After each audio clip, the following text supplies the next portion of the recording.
السلام علیکم ورحمۃ اللہ وبرکاتہ۔ تمام عالم اسلام کو عرس حضور ملک العلماء مبارک ہو۔ نہایت ہی مسرت و شادمانی کی بات ہے کہ کل ہی یعنی بروز اتوار 19 جمادی الاخری 1443 ہجری مطابق 23 جنوری 2022 کو دنیا سنیت کی عظیم درسگاہ اور مرکزی ادارہ شریعہ پٹنہ میں عرس حضور ملک العلماء کے حسین موقع پر ملک العلماء کانفرنس منعقد کی جا رہی ہے، جس میں باوقار علماء کرام اور شورائے اسلام کی تشریف آوری بھی ہو رہی ہے۔ اس موقع پر میں نے بہتر اور مناسب سمجھا کہ حضور ملک العلماء کی بارگاہ میں خراج عقیدت کے طور پر کچھ پیش کرنے کی میں سعادت حاصل کروں۔ حضور ملک العلماء کی ذات شخص جہات اور ہمہ جہت شخصیت کی حامل ہے۔ حضور ملک العلماء کی حیات بابرکات کو بیان کرنا یہ آسان نہیں ہے۔ میں کہوں گا کہ حضور ملک العلماء کی ذات کو جب بیان کرنا اتنا مشکل ہے، جب ہم حضور ملک العلماء کو نہیں سمجھ سکتے ہیں تو اعلیٰ حضرت امام احمد رضا خان فاضل بریلوی کو کیسے سمجھ پائیں گے؟ ہے نا؟ حضور اعلیٰ حضرت کے شاگردوں کی حیات بابرکات کو پڑھ کر، سمجھ کر، سن کر اعلیٰ حضرت کے مقام و مرتبہ اور اعلیٰ حضرت کے معیار کا پتہ چلتا ہے۔ تو میں حضور ملک العلماء کی زندگی کی ایک کڑی یعنی فقہی بصیرت کو اپنا عنوان سخن بنایا ہے اور اس موضوع پر میں گفتگو کروں گا۔ بحمدہ تعالیٰ کچھ ایسی ہستیاں ہوتی ہیں کہ انہیں جس پہلو اور زاویے سے دیکھا جائے وہ اپنے اقران و معاصرین میں یکتائے روزگار اور منفرد المثال نظر آتی ہیں۔ ان کا وجود مسعود نسل انسانی کے لیے بڑی سعادت و ارجمندی کا ضامن ہوتا ہے اور ان کے نقوش پا آنے والی نسل کے لیے مشعل راہ ثابت ہوتے ہیں۔ ایسی بابرکت و بافیض اور مقدس ہستیاں ایک مدت مدیدہ کے بعد پیدا ہوتی ہیں اور جب اپنی حیات مستعار کی قیمتی لمحات کی تکمیل کر کے اپنی ظاہری زندگی سے عالم جاودانی کی طرف پردہ فرماتی ہیں تو پوری انسانیت کے دل و دماغ پر اپنے علم و فضل، زہد و تقوی، دینی، علمی، فقہی، تعمیری اور تنظیمی خدمات، حسن اخلاق و آداب اور دیگر گوناگون محاسن و کمالات اور زرین خدمات کے تابندہ نقوش ہمیشہ کے لیے ثبت کر کے تاریخ کے اوراق کے حوالے کر جاتی ہے، جن کی بدولت رہتی دنیا تک انہیں یاد کیا جاتا ہے اور ان کے حضور عقیدتوں اور محبتوں کا خراج پیش کیا جاتا ہے۔ انہی نیک رفتگان اور بابرکت شخصیات اور نفوس قدسیہ میں ایک عظیم ہستی اور روشن نام وارث علوم اعلیٰ حضرت، تاجدار اہل سنت، مخزن علم و حکمت، جامع علوم عقلیہ و نقلیہ، ملک العلماء حضور علامہ مفتی محمد ظفر الدین بہاری نور اللہ مرقدہ وجعل الجنت مثواہ کی ذات ستودہ صفات ہے۔ حضور ملک العلماء ایک شہرئی آفاق شخصیت کے مالک ہیں۔ آپ کا وجود مسعود خدا داد صلاحیتوں کا حامل، علم و فضل کا بحر ذاخر، حکمت و دانائی کا پیکر مجسم، عجز و انکساری کا عملی نمونہ، زہد و ورع کا جبل استقامت، احکام شرع کا جامع، اسرار معرفت کا مخزن اور محبت و مودت کی زندہ دلیل تھا، اور آپ کی ذات علوم کسبیہ اور علوم لدنیا کا حسین سنگم تھی۔ گویا آپ اپنے وقت کے ایک عظیم مفتی، بلند پایہ محقق، بے باک مناظر، با کمال مدبر، لاجواب مفکر، با صلاحیت مصنف، با عمل خطیب، فی البدی شاعر، کئی زبانوں پر عبور رکھنے والے شاندار ادیب اور عالمی سطح پر جماعت اہل سنت والجماعت کی قیادت و ترجمانی کرنے والے ایک عالمی شہرت یافتہ عظیم رہبر و رہنما تھے۔ آپ کی شان تو یہ ہے کہ آپ نے جس علم کے جس مسئلے خصوصاً علم فقہ پر قلم اٹھایا اسے علم نشرح کر کے چھوڑا ہے۔ دلائل و براہین کی وافر مقدار، مسائل جدیدہ کی تحقیقات کا انبار، تنقیحات و تشریحات کا استمرار، فقہی جزیات کا استحضار اور اس کا لگاتار استعمال آپ کو ایک علمی و عبقری شخصیت کا مقام دلاتا ہوا نظر آتا ہے۔ آپ کی ذات بابرکات 10 محرم الحرام 1303 ہجری مطابق 19 اکتوبر 1880 کو موضع رسول پور میزرہ ضلع پٹنہ بہار میں بروز صبح صادق کے وقت اس عالم رنگ و بو میں جلوہ افروز ہوئی۔ اس میں گرامی آپ کا ظفر الدین ہے، تاریخی نام غلام حیدر و مختار احمد اور کنیت ابو البرکات ہے۔ حضور ملک العلماء ابتدائی تعلیم اپنے وطن مالوف ہی میں رہ کر حاصل کی اور 1312 ہجری میں بریلی شریف حاضر ہوئے۔ 1325 تک اعلیٰ حضرت امام احمد رضا خان فاضل بریلوی سے اخذ علم و فیض کرتے رہے۔ فارغ ہوتے ہی جامعہ منظر اسلام میں مدرس مقرر ہوئے، جہاں آپ 1329 تک درس دیتے رہے۔ 1330 میں اعلیٰ حضرت کے حکم کے مطابق جامع مسجد شملہ، پھر مدرسہ حنفیہ فیض الغربہ آرا، پھر وہیں سے مدرسہ شمس الہدیٰ پٹنہ تشریف لے آئے۔ 1434 ہجری میں پھر آپ خانقاہ کبیریہ سہسارام تشریف لے گئے اور 1338 کے آخر میں مدرسہ شمس الہدیٰ کے جو اراکین تھے اس کے اسرار و اجداد پر پھر دوبارہ پٹنہ تشریف لے آئے۔ جب آپ اپنے حیات مستعار کی قیمتی لمحات دین و ملت کی خدمات میں گزار دی، بالآخر 19 جمادی الاخری 1382 ہجری مطابق 18 نومبر 1962 عیسوی کو وارث علوم اعلیٰ حضرت علم و فن اور عظمت و استقامت کا یہ آفتاب ہمیشہ کے لیے غروب ہو گیا۔ تاریخ شاہد ہے کہ کم مقدار میں ایسی شخصیتیں گزری ہیں جو بیک وقت متعدد علوم کے بحر ذخار سے گوہر آبدار حاصل کر کے درجہ کمال پر فائز ہوئے ہو، لیکن اگر ہم ماہر ہر علم و فن حضور ملک العلماء کی شخصیت کو دیکھتے ہیں تو یہ ہمیں ان نامور شخصیات کی فہرست میں چمکتے دمکتے نظر آتے ہیں جنہوں نے دینی علوم کے سمندر میں بھی غواصی کی ہے اور دنیاوی علوم کی وسیع تر فضاؤں میں بھی شاہین کی سی پرواز کی ہے، اور علم فقہ میں جو آپ نے خامہ فرسائی کی ہے انہیں پڑھ کر سن کر سمجھ کر عوام تو عوام کیا، ماہر علوم و فنون بھی انگشت بدندہ ہیں۔ حضور ملک العلماء کی فقہی بصیرت پر روشنی ڈالنے سے قبل میں بہتر سمجھتا ہوں کہ علم فقہ کو آپ سمجھے کہ علم فقہ کہتے ہیں کسے۔ جس میدان میں حضور ملک العلماء نے بازی ماری اور کامیابی کے جھنڈے اور علم لہرایا، تفقہ فی الدین کی تشریح آپ پڑھیں گے تو پتہ چلے گا کہ لفظ تفقہ جو ہے یہ فقہ سے مشتق ہے۔ لغت میں اس کا معنی علم اور ادراک اور فہم بیان کیا جاتا ہے۔ عربی زبان و ادب میں بہت سے ایسے محاورات اور کلمات پائے جاتے ہیں کہ جن میں تفقہ کو فہم و ادراک کے معنی میں لیا گیا ہے، اور لسان العرب اور المعجم الوسیط میں اس کی بہت ساری مثالیں موجود ہیں۔ اسی طرح ذہانت، صورت فہم اور باتیں، کسی بھی پیچیدہ بات کو آنے واحد میں سمجھ لینے کو فقاہت کہا جاتا ہے۔ اصطلاح شرع میں حکام شریعہ کو تفصیلی دلیل کے ساتھ جاننے کا نام فقہ ہے، اور ان میں مخصوص صلاحیت و استعداد کو تفقہ فی الدین کہا جاتا ہے۔ اہل علم سے یہ بات پوشیدہ نہیں کہ علم فقہ ایک مستقل فن ہے، اس کا موضوع احوال مکلفین اور اس کی غرض و غایت دارین کی سعادت ہے۔ اس فن کی مستقل تاریخ بھی ہے، اس کا پس منظر بھی، اس کی عروج و ارتقاء کے منازل بھی ہیں، اور اس کے فروغ دینے میں فقہائے کرام مفتیان اعظام کی اہم داستاں بھی۔ فقہ میں مہارت پیدا کرنے والا یہ بخوبی جانتا ہے کہ فقہ میں مہارت حاصل کرنا یہ امت پر فرض کفایہ ہے، اور ہر دور میں ایسے ماہر علماء کا وجود ناگزیر ہے جو ضرورت کے وقت امت کی دینی شرعی رہنمائی کر سکے۔ قرآن مجید میں اس کی اہمیت و افادیت پر ایک آیت کریمہ ہے، فلولا نفر من کل فرقۃ منہم طائفۃ لیتفقہوا فی الدین ولینذروا قومہم اذا رجعوا الیہم لعلہم یحذرون،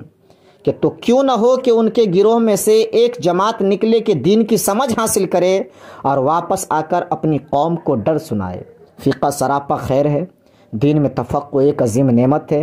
وہ کہ حدیث پاک بھی ہے نا، من یرد اللہ بخیر یفقہ فی الدین، کہ جس شخص کے ساتھ اللہ خیر کا ارادہ فرماتا ہے اس کو دین کا فقیہ بنا دیتا ہے۔ اور تفقہ جو ہے یہ باب تفاعل سے ہے۔ باب تفاعل میں ایک قسم کا تقلب بھی پایا جاتا ہے، یعنی جو چیز محنت و مشقت، جانفشانی، عرق ریزی سے حاصل کی جاتی ہے اس کو باب تفاعل میں لا کر بیان کیا جاتا ہے۔ اور اس میں کوئی شک و شبہ نہیں کہ تفقہ فی الدین اور فقہی بصیرت و مہارت حاصل کرنا کوئی آسان اور معمولی کام ہے۔ قانون شریعت، بہار شریعت، فتاوی رضویہ اور دیگر مسائل کی کتابیں پڑھ لینے سے یا مسائل شریعت سے واقف ہو جانے کا نام تفقہ فی الدین نہیں ہے، اور نہ ہی دین میں کچھ سوجھ بوجھ حاصل کر لینے سے دین کا وہ فقیہ بنتا ہے، بلکہ علم فقہ میں درک تام، دس طرح سے کامل اور مکمل عبور کا نام تفقہ فی الدین ہے، اور جو ان تمام اوصاف و کمالات کا جامع وہی دین کا فقیہ ہے۔ نیز تفقہ فی الدین حنفی کی چند کتاب پڑھ لینے اور پڑھا لینے کا نام نہیں ہے، بلکہ اس کے لیے فقہ حنفی میں تخصص کے ساتھ کسی ماہر و مفتی فقیہ کی بارگاہ میں زانوِ ادب طے کر کے وقت گزارنا پڑتا ہے، تب کہیں جا کر کے وہ تفقہ فی الدین کا ملکہ اور دین کی فقاہت حاصل کرتا ہے۔ المختصر میں یہ کہہ دوں کہ وہ اوصاف حمیدہ جو کسی بھی شخص کو انفرادیت عطا کرتے ہیں اور ابنائے جنس میں اسے ممتاز بناتے، ان میں فہم و فراست، فکر و تدبر اور ذہانت و فطانت کو خاص مقام حاصل ہے۔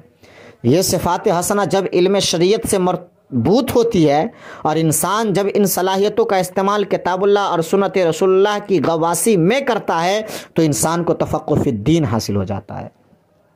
جب آپ حضور ملک العلماء کو تفقہ فی الدین کی تشریح و توضیح کی روشنی میں دیکھیں گے، آپ کی دینی فقاہت و مراحت کا جائزہ لیں گے،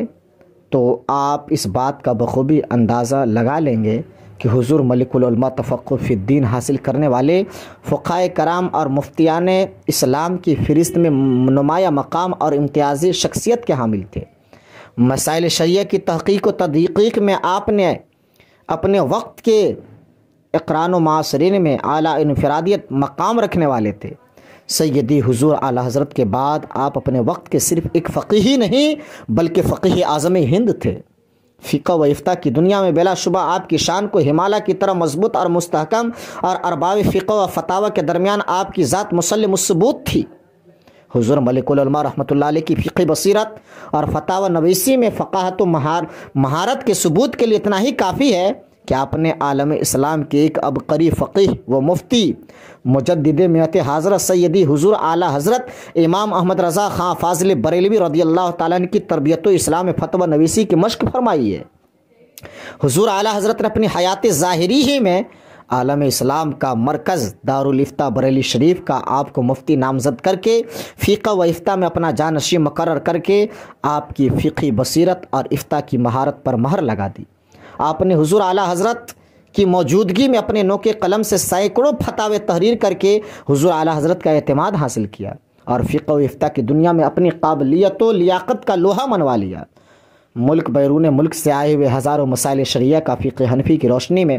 جوابات تحریر فرما کر امت مسلمہ کے حوالے کر کے دین و مذہب کی آبیاری آپ نے فرمائی ہے۔ حضور ملک العلماء کو اس صدی میں جس وصف نے سب سے زیادہ ممتاز اور منفرد بنایا اور بام عروج پر پہنچایا، میری نظر میں وہ وصف آپ کا تفقہ فی الدین ہے۔ آپ بیک وقت محدث و مفسر، مفتی و فقیہ، مصنف و مؤلف، مترجم و محشی، ادیب و ناقد، شاعر و خطیب اور بے باک مناظر تھے۔ ان تمام خوبیوں میں تفقہ فی الدین اور فتاوی نگاری آپ کا امتیازی وصف تھا۔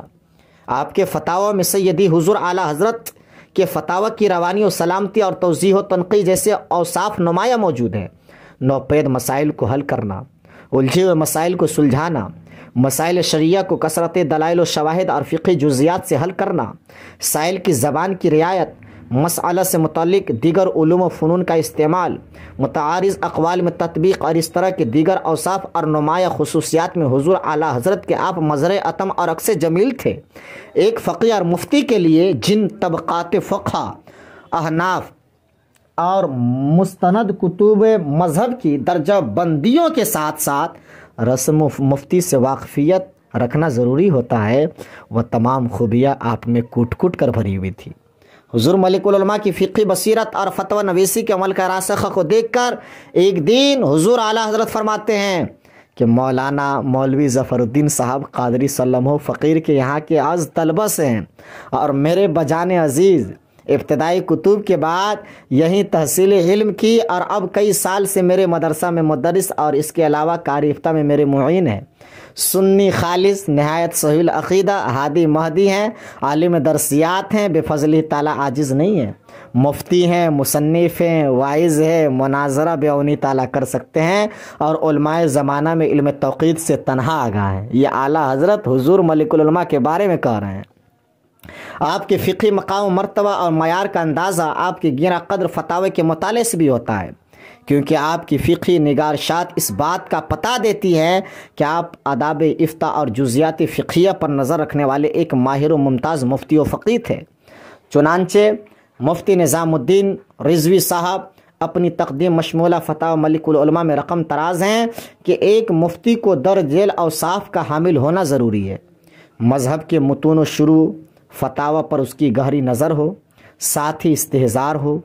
عرف ناس و حالت زمانہ سے باخبر ہو، سوال فہم ہو، مسائل کے خلجان اور اس کی الجھن کو سمجھ سکے، جواب تحقیق کے ساتھ لکھے، مذہب کے جزیات مفتہ بحث سے استناد کرے، جواب مسئلہ کے تمام ضروری گوشوں کو حاوی و محیط ہو، اس بات پر بھی نظر رکھے سائل یا کوئی بد مذہب اس کے فتویٰ سے غلط فائدہ حاصل نہ کر سکے۔ ان اوصاف کا تذکرہ کرنے کے بعد آگے لکھتے ہیں، ان امور کی روشنی میں جب ہم حضرت ملک العلماء کے فتاویٰ کا جائزہ لیتے ہیں تو آپ ان تمام اوصاف کے جامع نظر آتے ہیں جو مذکور ہوا، اور کیوں نہ ہو کہ آپ اعلیٰ حضرت علیہ رحمت الرضوان کی درسگاہ کے تربیت یافتہ ہیں۔ یہ شواہد اس امر کی بین دلیل ہیں کہ حضرت ملک العلماء رحمۃ اللہ علیہ اپنے وقت کے ایک ذمہ دار مفتی، اور آپ کے فتاویٰ ہمارے لیے سند و حجت ہیں۔ یہ مفتی محمد نظام الدین رضوی صاحب فرما رہے ہیں۔ مزید آپ کی فقہی بصیرت کے متعلق آپ کے گرامی قدر صاحبزادے ڈاکٹر مختار الدین احمد عروض صاحب، سابق وائس چانسلر مظہر الحق عربی فارسی یونیورسٹی پٹنہ و سابق صدر شعبہ عربی علی گڑھ مسلم یونیورسٹی علی گڑھ فرماتے ہیں کہ والد ماجد علیہ الرحمہ نے فتویٰ نویسی کا آغاز اپنے طالب علمی کے زمانے ہی سے کر دیا تھا۔ ان کا سال فراغ 1325 سے، اور انہوں نے پہلا فتویٰ 18 رمضان المبارک 1322 ہی کو تحریر فرمایا، جب وہ فاضل بریلوی کی بارگاہ میں حاضر ہو کر درس حدیث لینے اور فتویٰ نویسی سیکھنے میں مصروف تھے۔ فارغ التحصیل ہونے کے بعد والد ماجد کی علمی مصروفیات میں گونا گوں اور اضافہ ہوتا چلا گیا، لیکن فتویٰ نویسی سے رشتہ آخر دم تک قائم رہا۔ اللہ اکبر، یعنی آخر وقت تک آپ فتویٰ لکھتے رہے۔ آپ کی ذات بابرکات اور فقہی نگارشات کا جب ہم مطالعہ کرتے ہیں تو آپ بالغ نظر فقیہ، تجربہ کار اسلامی دانشور کی خوبصورت شکل و صورت میں ابھر کر نگاہوں کے سامنے جگمگانے لگتے ہیں۔ آپ نے تقریباً 51 سال تک لاتحصیٰ کی تعداد میں افتاء نگاری فرمائی، لیکن افسوس کے سارے فتاوے محفوظ نہ ہو سکے، اور یہ بھی خیال رہے کہ فتاوی ملک العلماء جو ہیں آپ کے تمام فتاوی کا مجموعہ نہیں بلکہ غالباً صرف 1/4 حصہ کا مجموعہ ہے۔ اگر آپ کے سارے فتاوی محفوظ ہوتے تو مزید کئی ضخیم جلد تیار ہو جاتی۔ جو بھی ہے اگرچہ کمیاب ہے لیکن ہر طرح قابل قدر ہیں۔ آپ کے فتاوی کے اندر جامعیت جو ہے یہ دیکھ کر سمجھ کر ہے نہیں، لوگ اش کرتے ہیں کہ حضور ملک العلماء کے فتاوی متنوع موضوعات پر ہیں، مثلاً طہارت، نماز، روزہ، زکوٰۃ، نکاح، طلاق، قربانی، وراثت اور دیگر مختلف مسائل جیسے علم غیب، فاتحہ، ایصال ثواب وغیرہ۔ اور مزے کی بات تو یہ ہے کہ حضور ملک العلماء کے یہ فتاوی ان کے فتویٰ نویسی کے ابتدائی عہد کے ہیں۔ اس کے باوجود متعدد موضوعات پر متنوع عناوین کے تحت حضرت نے اپنی تحقیقات نہایت جامعیت اور وضاحت کے ساتھ پیش کی ہے۔ جب ابتدائی عہد کا یہ عالم ہے تو انتہائی عہد کا عالم کیا رہا ہوگا۔ اور طرز استدلال میں تو آپ اعلیٰ حضرت کی طرح تھے۔ حضور ملک العلماء کا فتاوی میں طرز استدلال محدثانہ اور فقیہانہ تھا۔ مسائل کی تفہیم بالعموم بنیادی مصادر کی روشنی میں کیا کرتے اور کتب فقہیہ کو ثانوی درجے پر رکھا کرتے تھے۔ بہت سے امور میں آپ نے اس کا التزام کرنے کی صحیح کی ہے کہ زیر بحث مسئلہ سے متعلق کوئی حدیث یا اثر پر استدلال کی بنیاد رکھی جائے۔ مثلاً ایک ہاتھ سے مصافحہ کرنے کے سلسلے میں ایک مرتبہ آپ سے دریافت کیا گیا تو آپ نے جواب میں اولاً وہ حدیث نقل کی جس کی بنا پر ایک ہاتھ سے مصافحے کو مسنون سمجھا جاتا ہے، اس کے معنی بیان کیے اور بتایا کہ اس حدیث سے ایک ہاتھ سے مصافحہ کرنا مسنون ہونا ثابت نہیں ہوتا۔ اس کے بعد آپ نے دیگر احادیث اور آثار اور فقہ کی آراء کی روشنی میں ثابت کیا کہ دونوں ہاتھوں سے مصافحہ کرنا یہ مندوب ہے۔ اسی طرح ایک شخص نے سوال کیا کہ ایک عورت کا نکاح 1000 روپے مہر پر ہوا، چند سال بعد شوہر نے مہر کے بدلے 3000 روپے کی جائیداد اپنے بیوی کے نام منتقل کر دی، تو اس طرح مہر کا اضافہ از روئے شرع کیسا ہے؟ تو حضور ملک العلماء نے آیت ولا جناح علیکم فیما تراضیتم به کی مارکۃ الآراء توضیح کرنے کے بعد شرح وقایہ، کنز الدقائق، بحر الرائق، تبین الحقائق، در مختار، رد المحتار، فتاوی عالمگیری اور المحیط کے حوالے دے کر اور عبارات نقل کر کے مسئلہ کو واضح کر دیا کہ بیوی کے مہر میں اضافہ ہمارے ائمہ ثلاثہ کے نزدیک بالاتفاق جائز ہے۔ اور تفہیم مسائل کا ملکہ دیکھیے، حضور ملک العلماء کے فتاوی میں ایک نمایاں خوبی یہ نظر آتی ہے کہ حضرت مسائل کو سمجھنے اور صورت مسئلہ کو واضح طور پر منقع کرنے کی کوشش کیا کرتے تھے۔ بسا اوقات دلائل اتنے نہیں ہوتے جتنے مسئلے کی وضاحت۔ حضرت اس بات کا بھی التزام فرماتے کہ دلائل خواہ مختصر ہو یا مفصل، لیکن ان کی پیچیدگی اصل مسئلوں کو متاثر نہ کرے، بلکہ مقصد یہ ہوتا کہ سائل کو مسئلہ واضح طور پہ معلوم ہو جائے، چونکہ سائل کی نظر میں اصل اہمیت مسئلے کی ہوتی ہے، دلائل کی نہیں۔ دلائل تو محض اس کی تشفی کرتے ہیں کہ مسئلہ نصوص شرعیہ سے مستفاد ہے۔ حضور ملک العلماء جواب دیتے ہوئے پہلے صورت مسئلہ کو واضح کرتے، اس کے بعد دلائل بیان کرتے، دلائل میں اگر قرآن و حدیث ہو تو اس کا ترجمہ یا توضیحی ترجمہ بیان کر دیتے، اس کے بعد فقہی کتابوں سے حوالہ جات نقل فرماتے، اکثر اسے بلا ترجمہ چھوڑ دیتے، اگر وضاحت کی ضرورت پڑتی تو وضاحت بھی کر دیا کرتے، جیسا کہ آپ نے سر پر صحرا باندھنے کے متعلق اور شیخ سدو کے نام مرغا بکرا پالنے کے متعلق شاندار انقلاب آفری جو فتویٰ تحریر فرمایا ولائق مثال ہے۔ اور آپ مسائل کے اندر تنقیح فرمایا کرتے تھے۔ حضور ملک العلماء نے اپنے فتاوی میں اس بات کا بھی التزام کیا ہے کہ صورت مسئولہ کی تنقیح و توضیح کر کے اس کے جزیات اور متنوع پہلوؤں کی وضاحت بھی کر دی ہے، تاکہ سائل کو اصل مسئلہ اور اس کے لواحق کو سمجھنے میں آسانی ہو۔ اس طرح کی تنقیح کا ایک فائدہ یہ بھی ہوتا ہے کہ بسا اوقات کسی مسئلے میں مطلق حکم نہیں ہوتا، بلکہ اسی مسئلے میں محض نیت کے بدل جانے سے یا مقام و شکل بدل جانے سے حکم تبدیل ہو جاتا ہے، اور ایسا ہو سکتا ہے کہ جواب کو سائل کسی دوسرے مفہوم میں لے لے جو مفتی کا مطلب نہ ہو، لیکن مسئلے کی تنقیح کے بعد اس طرح کی غلط فہمی یا معنی مراد لینے میں کوئی غلطی کی گنجائش نہیں رہ جاتی۔ تنقیح مسائل جو آپ نے لکھی ہے فتاوی ملک العلماء میں متعدد مقامات پر موجود ہے۔ مثلاً ایک سائل نے دریافت کیا کہ تعزیہ بنانا، ملیدہ اور کھچڑے وغیرہ تعزیہ کے سامنے رکھ کر فاتحہ دینا، علم اٹھانا، نیز مرثیہ پڑھنا کیسا ہے؟ تو آپ نے وضاحت فرماتے ہوئے فرمایا اور مسکت جواب دیا کہ فاتحہ دینا اور تعزیہ کو فاتحہ دینا الگ الگ بات ہیں۔ اسی طرح مرثیہ پڑھنے اور مرثیہ کے ذریعے انبیاء و صلحاء کی توہین کرنا دو الگ الگ باتیں ہیں، اس لیے دونوں کے حکم بھی الگ الگ ہوں گے۔ اور آپ کے فتوے کو پڑھ کر کے بڑا مزہ یہ آتا ہے کہ آپ نے کثرت مراجع کا استعمال کیا ہے۔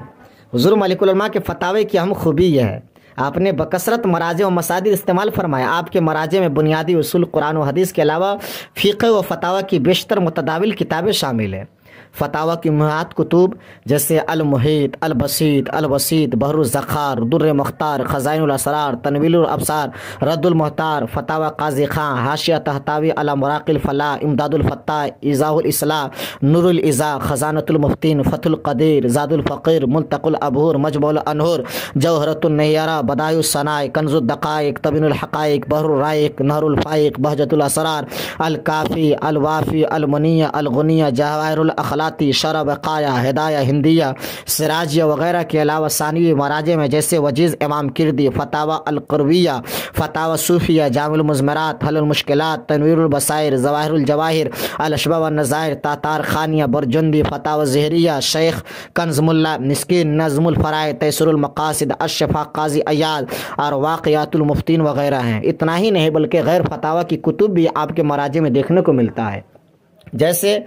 کتب تفاسیر میں تفسیر بیضاوی، تفسیر جلالین، تفسیر مدارک، تفسیر ابی سعود، تفسیر خازن، ابن جریجی، طبری، تفسیر حسینی، معالم التنزیل، عدۃ النوازل، انفع الوسائل، عیون المسائل، خلاصۃ الاوائل، تنویر المقیاس، روح المعانی، بحر المحیط، قنوجی، تفسیر مخدوم علی بہائمی، نووی، لسان العرب وغیرہ، نیز میزان الشریعہ، عبد الوہاب شیرانی، قصیدہ برد امام بصیری وغیرہ تمام شامل ہے۔ اور اس کا اندازہ تو اس سے آپ لگا سکتے ہیں کہ آپ نے روزے کے متعلق ایک استفتاء کے جواب میں 23 کتب فقہ سے، وراثت کے استفتاء کے جواب میں 24 کتب فقہ سے، رامپور کے ایک استفتاء کے جواب میں 42 کتب فقہ سے دلائل مرمت فرمائی۔ یہی وجہ ہے کہ آپ کے فتاوے پورے عالم اسلام میں حیثیت قبولیت سے بہرور ہے، جس کی نظیر بھی مفقود ہے۔ اللہ کا شکر ہے کہ ہمارے دارالافتاء مرکزی ادارہ شریعہ پٹنہ میں حضور فقیہ ملت علامہ مفتی محمد حسن رضا نوری صاحب قبلہ مدد اللہ علینا وعلی سائر المسلمین اجمعین کی نایاب رہبری اور رہنمائی اور شب و روز کی عالی تربیت و اصلاح میں بے عین ہی اپنے اسلاف کے منظم طریقے پر فتاوے لکھے جاتے ہیں جو مقبول عام و خاص ہے، یعنی بے عین ہی اعلیٰ حضرت اور حضور ملک العلماء کا جو پیٹرن تھا اسی پیٹرن پر ہمارے ادارے میں یعنی فتاوی لکھے جاتے ہیں۔ اللہ کا شکر ہے، حضور ملک العلماء نے اس فن فقہ میں متعدد کتب بھی لکھی ہے اور آپ نے تحریر فرمایا ہے جو لائق تحسین ہے اور ہم تمام کے لیے یعنی مرہون منت ہے۔ حضور ملک العلماء نے تو متعدد موضوعات پر قلم اٹھایا، لیکن ان کی تصانیف کا معتد بھی حصہ فقہ اور اس کے متعلقات پر مشتمل ہے۔ اس موضوع پر آپ کی 17 یا 18 کتابیں ملتی ہیں، ان میں سے ہر ایک اپنی اپنی جگہ پر آفتاب و مہتاب سے کم نہیں ہے۔ صحیح البحاری احناف کی مستدل صحیح احادیث کو فقہی ابواب کی ترتیب پر جمع کیا ہے، اس طرح گویا یہ کتاب فقہی نوعیت کی ہے۔ التعلیق علی القدری فقہ حنفی کی مشہور کتاب قدوری پر یہ عربی حاشیہ ہے۔ بدر الاسلام لمقات کل صلاۃ و صیام اوقات نماز صحیح طور پر معلوم نہ ہونے کے سبب لکھی گئی تھی۔ مشرقی اور سمت قبلہ خاکسار تحریک کے بانی مولانا عنایت اللہ مشرقی نے مولوی کا غلط مذہب نامی ایک رسالہ لکھا تھا، جس میں علماء اسلام کی ہیئت دانی کی تخفیف کی تھی اور یہ ثابت کرنے کی کوشش کی تھی کہ ہندوستان کی بیشتر مساجد کی سمت قبلہ جو ہے یہ منحرف ہے، ان میں نماز جائز نہیں۔ حضور ملک العلماء نے اس کے رد میں رسالہ مشرقی کا غلط مسلک لکھ کر مشرقی صاحب کا مدلل علمی رد کیا اور علم حیت کے قواعد کی روح سے ثابت کیا کہ ہندوستان کی بیشتر مساجد صحیح سمت میں ہے نا۔ ہادی الہدایہ ترک الموالات، اس میں تحریک ترک موالات کے پس منظر اور عواقب بیان کیے گئے ہیں۔ اعلام الساجد بے صرف جلود العضیہ فی المساجد،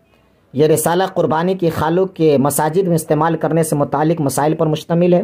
بسط الراحہ فی الحظر والاباحہ، یہ باب و حظر و اباحہ کے تحت یہ ایک وقی فقہی رسالہ ہے۔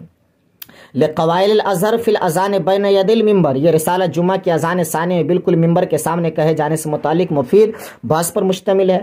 تسہیل الاصول الی علم الاصول، یہ اصول فقہ کا ایک مفید رسالہ ہے۔ نصرت الاصحاب باقسام ایصال ثواب، ایصال ثواب سے متعلق ایک جامع رسالہ ہے جو منکرین کے رد میں لکھا گیا۔ تنویر المصباح للقیام عند حی علی الفلاح، یہ رسالہ نماز با جماعت میں امام مقتدی کا حی علی الفلاح کہتے وقت کھڑے ہونے کے متعلق یعنی ثبوت پر کافی جامع اور معنی ہے۔ جامع الاقوال فی رؤیت الہلال، مسئلہ رؤیت ہلال، اختلاف مطالع بطریق موجب عدم اعتبار خطوط و تار وغیرہ میں علماء سابق و حال کے 32 فتاوے کا نایاب یہ مجموعہ ہے۔ نافع البشر فی فتاوی ظفر، الفیض الرضوی فی تکمیل الحموی، عید کا چاند، یہ تمام فقہی ایسے کتابیں ہیں جو آپ نے تحریر فرمائی۔ اس کے علاوہ آپ نے متعدد موضوعات پر قلم اٹھایا ہے نا۔ حضور ملک العلماء کی ذات ہے نا شخص جہاد شخصیت کے حامل ہے۔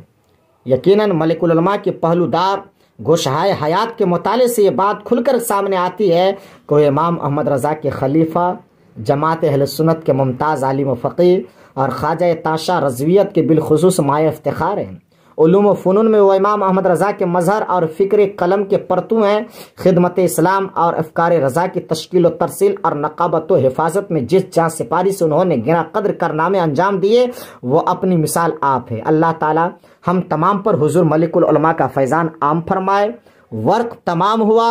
اور مدح باقی ہے، ایک سفینہ اور چاہیے بحر بے قرار کے لیے۔